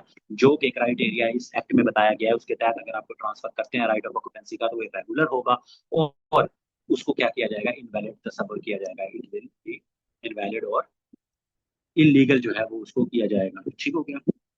उसके बाद ये चैप्टर 5 है, ये इसमें एक ही है हमारे पास, तो इसको हम देख लेते हैं। Section 60 succession to non occupancy tenancy. Non occupancy tenancy जो टेनेंसीज हैं, तो उसमें हमारे पास जिनके पास ऑक्यूपेंसी नहीं है, राइट ऑफ ऑक्यूपेंसी नहीं है, तो उसमें वो क्या होती हैं, वो यही जो इसमें लिखा हुआ है कि who do not have permanent rights of occupancy, लेकिन वो ये शॉर्ट टर्म या टेम्परेरी एग्रीमेंट के तहत उनके पास जो है वो क्या थी, उनके पास जैसे हमने देखा था ना राइट ऑफ ऑक्यूपेंसी, हमारे पास टेनेंट्स तीन तरह के थे, एक जिनके पास राइट ऑफ ऑक्यूपेंसी थी, एक जो ने मुआहदा किया हुआ था, एक ईयर टू ईयर चल रहे थे। तो उसमें उन्होंने बताया हुआ है कि अगर आपके पास जो ऊपर हमने देखा ये तो उनके वो था ना जिनके पास राइट ऑफ ऑक्यूपेंसी था। अब सेक्शन 68 में उन्होंने कहा कि अगर जिनके पास राइट ऑफ ऑक्यूपेंसी नहीं है तो वो टेनेंट्स उनका क्या है, तो उसमें उन्होंने कहा है कि जो ऑर्डर ऑफ सक्सेशन जो होगा non occupancy tenants in the event of death अगर हो जाती है, लेट्स सपोज जिनके पास राइट ऑफ ऑक्यूपेंसी नहीं थी और वो टेनेंट था, उसने 5 साल का मुआवजा किया हुआ था, उसकी डेथ हो जाती है, तो फिर क्या होगा? तो फिर आप ये देख लें, अब प्रेफर्ड हेयर, फिर क्या होगा? फिर एनी मेल चिल्ड्रन जो अपनी राइटिंग में अगर उसने कोई दे दिया हुआ है तो ठीक है, या उसका जो सबसे बड़ा बेटा है उसको जो है राइट ऑफ जो उसकी टेनेंसी थी, जो उसके राइट्स थे, मतलब वो आगे उसकी ठेकेदारी जो है उसका बेटा अगर वो राइटिंग में दे गया है तो अच्छी बात है, ठीक है। अगर नहीं दे के गया तो जो उसका बेटा होगा, जो मेल उसका प्रेफर्ड जो भी वो उसका वो होगा, वो उसको क्या कर सकता है, वो उसको अपना वो उसके जो ठेकेदारी वगैरह के मामला हैं वो उसको देख सकता है। ठीक हो गया। उसके बाद हमारे पास इम्प्रूवमेंट एंड कंपनसेशन। सेक्शन 61 के अंदर हमारे पास improvements by landlord on tenancies of occupancy land. इसमें उसमें बताया गया है कि जो लैंडलॉर्ड है ना वो कोई भी इम्प्रूवमेंट जो है ना उसकी टेनेंट्स की जो जिसके ऊपर उसके पास राइट ऑफ ऑक्यूपेंसी है उसके अंदर कोई भी मुदाखलत नहीं कर सकता विदाउट कलेक्टर परमिशन। ठीक है, पूछा जा सकता है कलेक्टर की परमिशन चाहिए या नहीं, तो कलेक्टर की परमिशन के बगैर वो उसके अंदर कुछ भी जो है वो नहीं कर सकता। उसकी लैंड के जमीन के अंदर हल नहीं चला सकता, खाद नहीं डाल सकता, कोई भी जमीन के इर्द गिर्द चार दीवारी नहीं कर सकता। तो ये सेक्शन 61 जो है ये किन के हक में है? टेनेंट्स के हक में है। इसमें लैंडलॉर्ड्स को रोका गया है। सिंपल सिंपल है, हम जल्दी जल्दी इनको देख लेते हैं। सेक्शन 62 के अंदर हमारे पास क्या है? Enhancement of rent in consideration of an improvement made by landlord. अगर लैंडलॉर्ड जो है उसने यहाँ क्या है, विदाउट कलेक्टर परमिशन, अगर कलेक्टर ने परमिशन दे दी और उसने कोई इन्हांसमेंट कर दी, उसने लैंड के अंदर इंप्रूवमेंट कर दी विद द टेनेंट्स कंसेंट, या कलेक्टर ने उसको इजाजत दे दी, ठीक है, दो चीजें हैं, या टेनेंट की मर्जी से आप इंप्रूवमेंट कर सकते हैं या कलेक्टर से अप्रूवल लेकर आप अपनी लैंड के अंदर लैंडलॉर्ड जो है वो इंप्रूवमेंट कर सकता है, कोई भी उसमें चेंजिंग कर सकता है। ठीक हो गया। तो फिर क्या करेंगे, अगर उसने इंप्रूवमेंट कर दी और उसको लगता है कि इंप्रूवमेंट करने के बाद अब मेरी जमीन जो है, उसने एक नया तरीका आया, लेट्स सपोज उसने सोलर लगवा दिया, उसने कहा कि अब सोलर लगवा दिया तो अब वो क्या करेगा, उसने कहा मैंने तो इंप्रूवमेंट करवा दिया, वो अब क्या करेगा, they can apply to collector, वो कहेगा अब इसका जो है ना ठेका बढ़ाया जाए। ठीक है, फिर वो सेक्शन 62 के तहत उसके पास ये उसको ये राइट दिया गया है लैंडलॉर्ड को कि वो कलेक्टर के पास जाकर अपना जो है वो क्या कर सकता है, अपना जो रेंट है उसको बढ़ाने के लिए कह सकता है। सेक्शन 63 के अंदर title of occupancy tenant to make improvement. तो टेनेंट जो है उसके पास जिसके पास ऑक्यूपेंसी राइट है उसको ये इख्तियार दिया गया है कि वो भी इम्प्रूवमेंट जो है उस लैंड के अंदर जिसके पास जिसमें वो जो उसने ठेके पे ली हुई है, उसने रेंट पे ली हुई है, वो उसके ऊपर क्या है वो इम्प्रूवमेंट्स जो है वो कर सकता है। ठीक हो गया। और ये है कि प्रोवाइडेड ये होनी चाहिए कि वो इम्प्रूवमेंट जो है वो टेनेंसी एग्रीमेंट के अंदर अंदर हो, ये ना हो कि वो उसको काश्तकारी के लिए दी गई है वो इम्प्रूवमेंट के तौर पर वहां हॉस्टल बना ले, ठीक है, ये नहीं होना चाहिए। तो सेक्शन 63 के अंदर सेक्शन 61 में इंप्रूवमेंट जो है लैंडलॉर्ड भी कर सकता है, सेक्शन 63 के तहत जो है वो टेनेंट जो है वो भी इंप्रूवमेंट कर सकता है। सेक्शन 64 के अंदर title of tenants not having right of occupancy to make. अब ये सेक्शन 63 में उनके बारे में बताया गया था कि जो टेनेंट्स जिनके पास राइट ऑफ ऑक्यूपेंसी है वो इंप्रूवमेंट किस तरह से करेंगे, और जिनके पास राइट ऑफ ऑक्यूपेंसी नहीं है तो वो इंप्रूवमेंट क्या करेंगे, उस हवाले से बताया गया है कि ऐसे टेनेंट्स जिनके पास राइट ऑफ ऑक्यूपेंसी जो है वो नहीं है, वो भी इंप्रूवमेंट कर सकते हैं। वो क्या कर सकते हैं, वो भी इंप्रूवमेंट कर सकते हैं, but only with landlord consent. ठीक हो गया। तो ये सवाल आप लोगों से पूछा जा सकता है, या मेरे जैसा एग्जामिनर हो तो पूछ लेके भाईजान, जो लैंडलॉर्ड की कंसेंट के बगैर जो है आप क्या कर सकते हैं, आप इंप्रूवमेंट कर सकते हैं या नहीं कर सकते, तो आप कहेंगे हाँ जी सेक्शन 64 के तहत जो है ना आप वो क्या कर सकते हैं, उसमें इंप्रूवमेंट कर सकते हैं।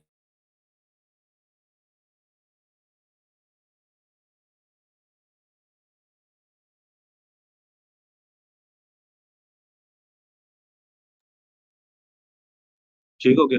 तो ये हमारे पास सेक्शन 64 में ये था। उस सेक्शन 65 में हमारे पास improvements made before the commencement of कि ये एक्ट तो आपका आया 1887 के अंदर। आप बहुत पहले जो है ये आपका एक्ट जो है ना वो आ गया। ठीक है, 1887 के अंदर ये आपका एक्ट आया। तो 1887 से पहले जो टेनेंट्स थे अगर उन्होंने कोई इम्प्रूवमेंट्स कर ली थी, ठीक हो गया, तो उसमें फिर क्या होगा, तो उसमें उन्होंने कहा है कि जिन्होंने इसके आने से पहले, कमेंसमेंट से पहले जो है इम्प्रूवमेंट्स कर ली थी, तो उनको कंपनसेशन जो है वो इंटाइटल्ड है। ठीक हो गया। अगर इंटाइटल्ड हैं तो वो उसके लिए क्या है, इंटाइटल्ड है। अगर उनको इजेक्ट किया गया है या उनका रेंट इंक्रीज कर दिया गया था, इम्प्रूवमेंट हुई, इम्प्रूवमेंट हुई, उसने इम्प्रूवमेंट की, लैंडलॉर्ड ने कहा कि इसने मेरी इजाजत के बगैर इम्प्रूवमेंट किया है या वट एवर जो भी थी, तो या उनको निकाल दिया गया या उन्हें कहा गया कि आपका रेंट जो है बढ़ाया गया है, तो वो कंपनसेशन के लिए अप्लाई कर सकते हैं। ठीक हो गया। उसके बाद सेक्शन 66 के अंदर हमें हमारे पास क्या बताया गया, improvement began in anticipation of ejectment. Improvement जो है उन्होंने कहा है कि अगर जो टेनेंट था उन्होंने इंप्रूवमेंट की, कोई भी उन्होंने उसमें चेंजिंग की, वाइल एंटिसिपेटिंग कि हमें जो है ना इजेक्टमेंट जो है ना वो हमारे वो की जाएगी, कि हमें इजेक्ट कर दिया जाएगा और कंपनसेशन के हवाले से।